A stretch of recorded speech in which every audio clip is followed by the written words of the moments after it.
Start महोदय बहुत बड़ा अंश अनुभव और लोगों की कही सुनी बातों से, देखे हुए दृश्यों से और कुल तथा समाज की परंपरा से प्राप्त होता है। सिनेमा इस सभी प्रकार के ज्ञान की प्राप्ति में सहायक हो सकता है, क्योंकि यह मनुष्य की दृश्य और श्रव्य अनुभूतियों के क्षेत्र को बहुत ही बढ़ा सकता है।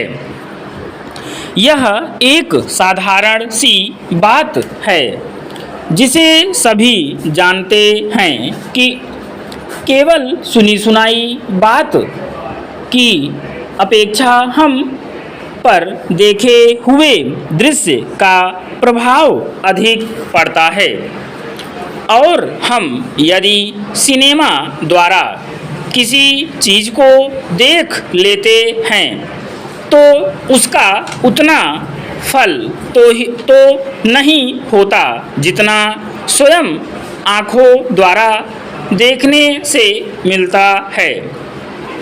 उससे तो कहीं अधिक अमिट छाप किसी के सामने किसी दृश्य के वर्णन करने से पड़ती है।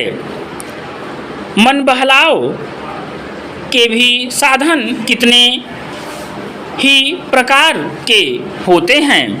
कुछ तो ऐसे हैं जो मन बहलाव के साथ साथ शिक्षाप्रद भी होते हैं और इसके विपरीत बुरे संस्कारों का साधन बन जाते हैं।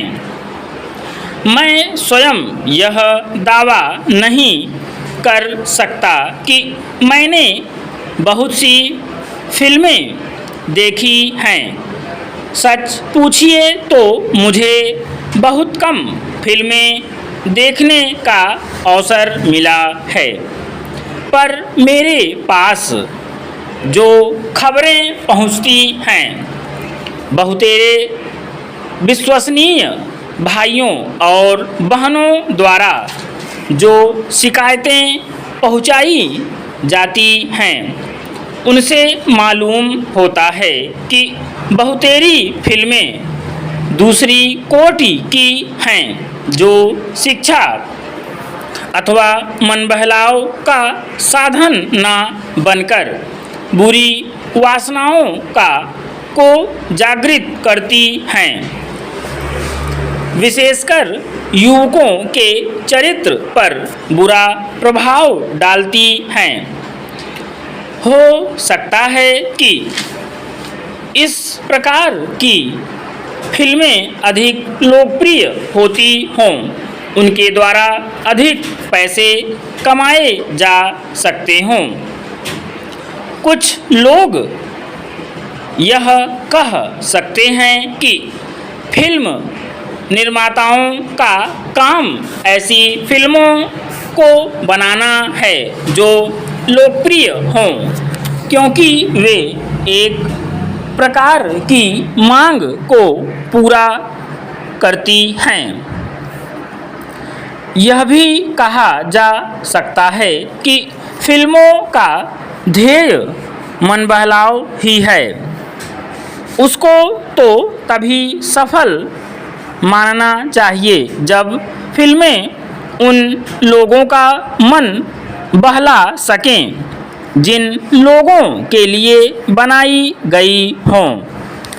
ये सब बातें बहस के रूप में कही जा सकती हैं, पर मैं चाहूँगा कि कोई भी सिनेमा हो अथवा फिल्म के बनाने वाले हों, वे यदि अपना कर्तव्य समाज सेवा समझते हैं और उन्हें ऐसा समझना भी चाहिए, तो उन सबके लिए ये सब बातें यदि अग्राह्य नहीं तो गौण अवश्य हैं और उनका मुख्य उद्देश्य तो सेवा ही होना चाहिए।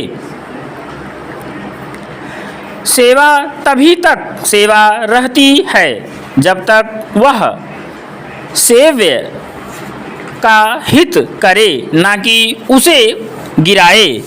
इसलिए मैं चाहूँगा कि फिल्म बनाने वाले इस पर विचार करें कि उनका उद्देश्य क्या है। उद्देश्य सेवा ही होना चाहिए और सेवा के साथ साथ यदि धनोपार्जन भी हो जाए तो निर्दोष है। यदि धनोपार्जन ही उद्देश्य हो और सेवा न हो तो वह अग्राह्य होना चाहिए। यदि मनुष्य अपने स्वार्थवश कुछ ऐसा काम करता है जो उसके व्यक्तिगत लाभ के लिए तो ठीक हो, पर जिससे समाज को हानि पहुंचती हो तो उसे रोकना पड़ता है। विराम।